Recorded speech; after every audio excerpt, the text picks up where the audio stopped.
Bonjour mes amis de Dans ces Parvis, j'espère que vous allez bien. Je suis contente de vous retrouver ici aujourd'hui et nous allons parler des raisons pour lesquelles Dieu veut que tu entreprennes. J'ai 5 raisons que j'ai déterminées ici, que je voudrais partager avec toi, qui justifient le fait que Dieu veut que tu entreprennes. Tu sais, la Bible te dit, je souhaite que tu prospères à tous égards comme prospère l'état de ton âme. Quand on parle de la prospérité ici, c'est la prospérité physique, c'est ta prospérité mentale, c'est ta prospérité spirituelle. Et dans ta prospérité physique, on ne peut pas parler de cette prospérité physique sans parler de ta capacité à générer de l'argent. D'accord? Donc, je vais te donner ici 5 raisons pour lesquelles Dieu veut que tu prospères, pour lesquels Dieu veut que tu entreprennes afin de prospérer. La première raison, c'est que tu dois pouvoir t'occuper de ta famille, d'accord? La Bible dit, celui qui ne s'occupe pas de sa famille est pire qu'un infidèle. Ça veut dire que aux yeux de Dieu, quand tu es incapable de mettre la nourriture sur ta table, quand tu es incapable de veiller aux besoins de ta famille, tu es pire qu'un infidèle. Dieu n'agrée pas tes voies. Dieu n'est pas fier de toi, en d'autres termes. Alors, vous allez voir que dans la société, il y a beaucoup de gens qui se cachent derrière la prière pour justifier leur incapacité à travailler. Moi, c'est quelque chose qui m'a toujours touché en fait, qui m'a toujours fait réfléchir. En tout cas, à ce niveau, il y en a qui vont dire que Dieu m'a dit. Du coup, quand tu dis Dieu m'a dit, nous, on ne peut plus parler, on va se taire. Mais ce que je sais, c'est que si Dieu ne peut pas te dire de faire quelque chose et ta famille souffre après, tu vois ce que je veux dire? Dieu ne peut pas t'amener à négliger ta famille, ça n'a pas de sens. Donc, pendant que Dieu va te parler de te mettre à l'écart pour aller à la montagne et prier, le même Dieu va te montrer comment tu dois faire pour aiguiser ton arc, pour que ta famille ne soit pas dans le manque. Je vous ai raconté une fois l'histoire d'un enfant, voilà, un enfant d'homme de Dieu. À l'âge adulte, on lui dit, est-ce que tu vas marcher sur les pas de ton père, être un homme de Dieu aussi? Il dit, s'il vous plaît, ne me parlez même pas de ça. On lui dit, mais pourquoi? Il dit, non, je ne veux pas être comme mon père qui a servi Dieu toute sa vie, alors que nous, on n'arrivait pas à manger à la maison. Et ça m'a beaucoup marqué, les amis. Vous savez, des fois, on sait Dieu et on manque de sagesse. On manque de sagesse, pourquoi? Parce qu'on a choisi de suivre nos pensées et nos émotions et non de suivre la voie de Dieu. Et non de suivre la voie de Dieu. Si Dieu te parle à ce niveau, je suis sûre et certaine qu'il te parlera aussi pour te montrer comment est-ce que tu dois pouvoir pour tes enfants. Et tu ne pourvois pas pour tes enfants en comptant sur les dons des êtres humains. Ce n'est pas possible. En comptant que les gens viendront déposer l'argent à l'église, en comptant que les gens vont te faire les offrandes. Ce n'est pas possible. C'est une donnée extrêmement insure sur laquelle tu ne peux pas faire que ta famille dépende de ça en fait. Donc, la première des choses, Dieu veut que tu puisses t'occuper de ta famille. Et la Bible te dit, l'homme juste, c'est celui qui laisse un héritage aux enfants de ses enfants. Vous savez, moi je voyais souvent ça dans la Bible, mais un jour j'ai écouté le pasteur Mathieu Ashimolo, qui est en Angleterre, parler de ça et il a dit, lui, en ce moment, il a plus de 70 ans. Et il dit, lui, en ce moment, il a déjà réservé assez d'argent pour payer les études de ses petits-enfants jusqu'à l'âge adulte. Ses enfants et ses petits-enfants, tous ont des biens immobiliers dont ils sont conscients. Et lui n'est pas encore mort. Ce n'est pas une histoire qu'ils vont découvrir lorsqu'il va mourir. C'est-à-dire que pendant son vivant, il s'est battu à bâtir l'héritage qu'il va laisser aux enfants de ses enfants. C'est là où Dieu veut nous amener, toi et moi. C'est ce qu'il veut pour nous. D'accord? Donc, inspirons-nous de ce genre de modèle et allons dans ce sens. La deuxième des choses, c'est quoi? C'est que Dieu veut que tu puisses t'occuper de la maison de l'Éternel. D'accord? Apportez vos dons et vos offrandes dans la maison du trésor pour que tu puisses contribuer au projet de la maison de l'Éternel, aux œuvres caritatives qui servent Dieu, il faut que tu aies de l'argent. D'accord? Il y a plusieurs personnes. Lorsqu'on vous dit, par exemple, on est en train de construire une église quelque part, une église en train d'acquérir un nouveau bâtiment, il faut contribuer. Vous dites, ah, moi, je ne veux pas en parler, je ne veux même pas en parler et tout. Pourquoi? Parce que vous n'avez pas assez d'argent. C'est normal et c'est légitime. Vous n'avez pas assez d'argent. Vous avez déjà trop de problèmes pour vous-même et on vous demande encore d'aller donner de l'argent quelque part. Bon, quand vous n'êtes pas aussi éduqué spirituellement, vous allez trouver que c'est un trop. Mais je vais vous dire quelque chose. Dieu veut que tu prospères pour pouvoir faire ces choses. Et je vais te raconter une histoire. L'une des choses qui m'a permis de réussir dans mes affaires et d'être ferme à être une femme d'affaires qui réussit, c'est parce que j'ai vécu une expérience en Angleterre. Alors en Angleterre, on s'était retrouvé dans une période, dans l'église que je fréquentais à ce moment, on s'était retrouvé dans une période où on devait organiser une croisade, d'accord? L'église organisait cette croisade et on a notre père spirituel, voilà, qui devait arriver dans la ville et il fallait cotiser pour ça. À l'époque, l'église était encore une petite église de pas plus de 50 personnes, donc on se connaissait tous. Et à ce moment, j'étais maman célibataire, je commençais encore mes activités et je n'avais pas assez d'argent. Et ils avaient une façon d'appeler les gens en fait, de te dire, toi, il faut que tu apportes tel montant. On est arrivé sur mon cas, on m'a appelé, on dit, Martha, come here, you are going to bring 1,000 pounds. J'ai dit, hein? Kneel down here, let me pray for you. C'est-à-dire, mets-toi à genoux ici et je vais prier pour toi. Tu vas prendre l'enveloppe et tu vas porter 1000 livres. Je me suis demandé dans mon cœur. C'est-à-dire, à cette époque-là, j'étais encore dans mon développement. J'étais encore comme bébé spirituel. Mais j'étais bébé spirituel, mais j'étais ferme à réussir. J'étais ferme à toucher à ce qu'on appelle la prospérité avec Dieu. Donc, je me suis dit, je veux être enseignable. Je vais laisser qu'on me guide. Donc, il dit, mets-toi à genoux, on va prier pour toi. J'ai dit, ok.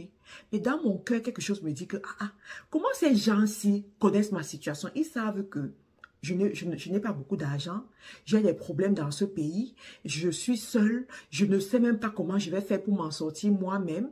Et ils m'appellent pour donner jusqu'à 1000 livres. Ils pensent que moi, je vois 1000 livres régulièrement. Donc, c'était les pensées de mon cœur. Mais je vais te dire quelque chose. Dieu ne répond pas aux pensées de ton cœur. Dieu ne répond pas à tes lamentations. Dieu ne répond pas à tes peurs. Mais Dieu répond à l'intégrité de sa parole.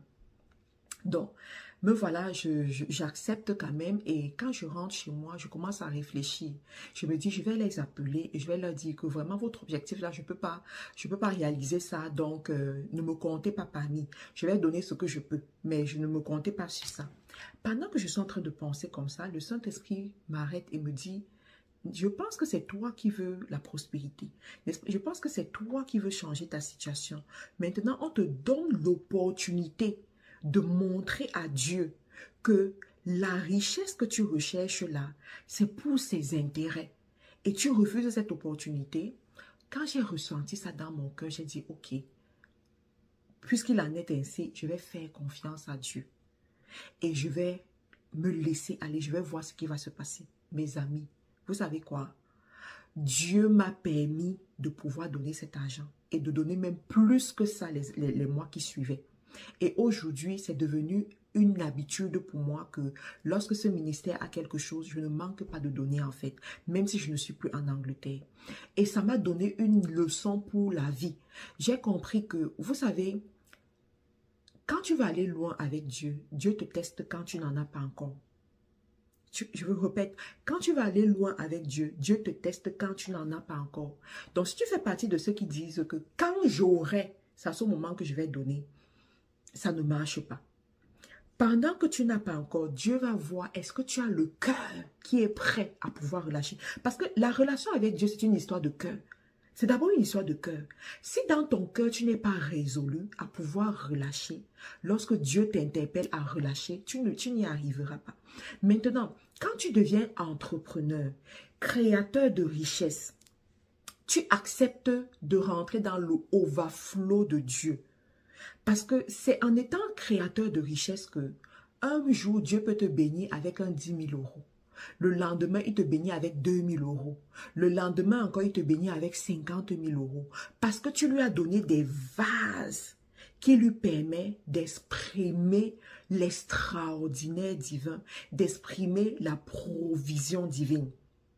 Mais si tu te concentres de ton propre salariat, de ton petit emploi, cet emploi-là a un montant fixe dans lequel tu es engagé, ou bien pour lequel tu es engagé, et pour lequel Dieu sait que c'est par là qu'il va te bénir. De temps en temps, on peut te faire une offrande, mais ça ne représente pas ce que tu aurais pu gagner si tu étais en affaires. Aujourd'hui, j'ai des vases que je présente à Dieu.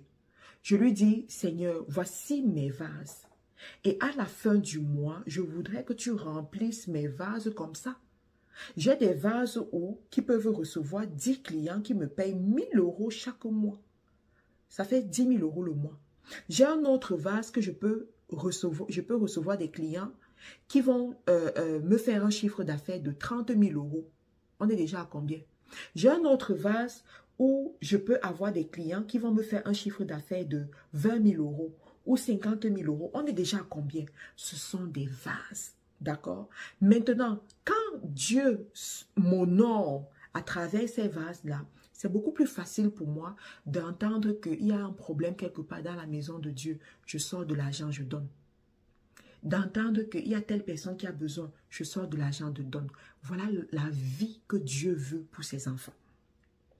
Voilà ce que Dieu veut pour ses enfants. Et je vais vous dire aujourd'hui, il n'y a aucun projet qui prospère sur cette terre qui n'est pas financé par des visionnaires derrière. Je dis, il n'y a aucun projet.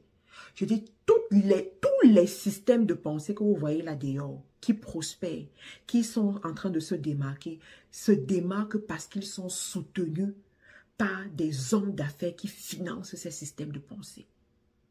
Aujourd'hui, on vous parle de... Je vais vous écrire ça pour que les algorithmes ne me bloquent pas. Comment leurs systèmes de pensée sont en train d'évoluer. Mais leur système de pensée évolue. Pourquoi? Parce qu'il y a des gens derrière qui financent pour qu'on écrive des livres, qui financent pour qu'on organise des conférences pour parler de ça, qui financent pour qu'on sorte des jouets avec les couleurs pour les identifier. Dernièrement, on disait que ici au Canada, dans la région de l'Ontario, on va appeler les drag queens venir lire des livres aux enfants dans les écoles. Et tout parent qui est contre ça va payer une amende de 25 000 $. Vous croyez que c'est arrivé comme ça du jour au lendemain? Non, c'est arrivé parce qu'il y a des gens derrière qui financent ça. Tu comprends? Maintenant, pour que le système de pensée de Dieu puisse arriver aux extrémités de la terre, il faut des personnes comme toi et moi qui vont financer les œuvres de Dieu, qui vont financer les projets chrétiens, qui vont financer les conférences chrétiennes, les campagnes chrétiennes, les croisades chrétiennes, les livres chrétiens, les films chrétiens, les spectacles chrétiens. Tu vois pourquoi c'est important? Donc, si toi et moi, nous ne le faisons pas, eh bien, ça va disparaître, ça va disparaître, ça va disparaître. Donc, c'est important pour toi de prendre cela au sérieux. La troisième raison pour laquelle Dieu veut que tu entreprennes, c'est qu'il veut que tu sois une main par laquelle il passe pour nourrir la veuve et l'orphelin. Dans le système de pensée de Dieu, il a prévu que des personnes comme toi et moi puissent venir en aide à la veuve et à l'orphelin. L'orphelin, c'est une personne qui n'a plus personne dans sa vie. Il n'y a que Dieu pour l'aider, d'accord? Je ne peux même pas parler de l'État parce qu'il y a des États aujourd'hui qui ne peuvent pas faire grand-chose pour les orphelins parce qu'ils n'en ont pas assez.